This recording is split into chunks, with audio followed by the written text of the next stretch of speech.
Mas maraming mga tren at pinahabang oras ng mga biyahe ng LRT at MRT ang nais na maipatupad ngayon ni Pangulong Ferdinand Marcos Jr. kasabay ng dumaraming mga pasahero. Sinabi niya ito sa naganap na pulong kasama ang DOTR. Sinang-ayunan naman ito ni Transportation Secretary Giovanni Lopez kung saan inilatag niya sa Pangulo ang development sa kanilang departamento maging ang mga proyekto hanggang sa mga susunod na taon. Alamin ang buong detalye sa aking report. Pinatitiyak ni Pangulong Ferdinand Marcos Jr. sa Department of Transportation o DOTR na iprioridad ang kapakanan ng mga commuters sa mga desisyong gagawin ng ahensya.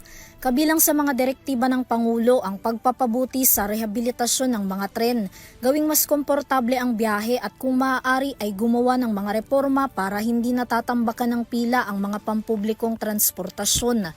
Ipinahayag din ng Pangulo ang adhikain nitong dagdagan ang mga tren na bumabiyahe, gayon din ang mas mahabang oras na operasyon ng Light Rail Transit o LRT Line 1 at 2 at Metro Rail Transit o MRT 3. Inaprubahan din ng Pangulo ang ipinanukala ni Transportation Secretary Giovanni Lopez na pagpapalawig sa validity ng rehistro ng mga bagong sasakyan at motorsiklo hanggang 5 taon mula sa 3 taon lamang. Sabi ng Pangulo, layon nitong maging hassle-free ang transaksyon para sa may-ari ng mga bagong sasakyan. Iniulat naman ng kalihim kay Marcos na ngayong taon, maganda ang resulta ng ipinatutupad nilang cashless payment system sa MRT 3 habang pinaghahandaan na rin ang kaparehong hakbang sa LRT 1 at 2 bago matapos ang 2026. Tuloy-tuloy pa rin daw ang konstruksyon ng pasilidad ng MRT Quezon Avenue Station. Sa 2027 naman target ang partial operation sa North-South Commuter Railway sa bahagi ng Valenzuela hanggang Malolos.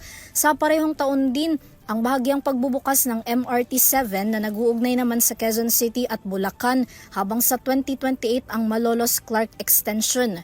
2028 din nakatakdang simulan ang demo para sa partial operation ng Metro Manila Subway kung saan maipatutupad ang full operation nito sa 2032.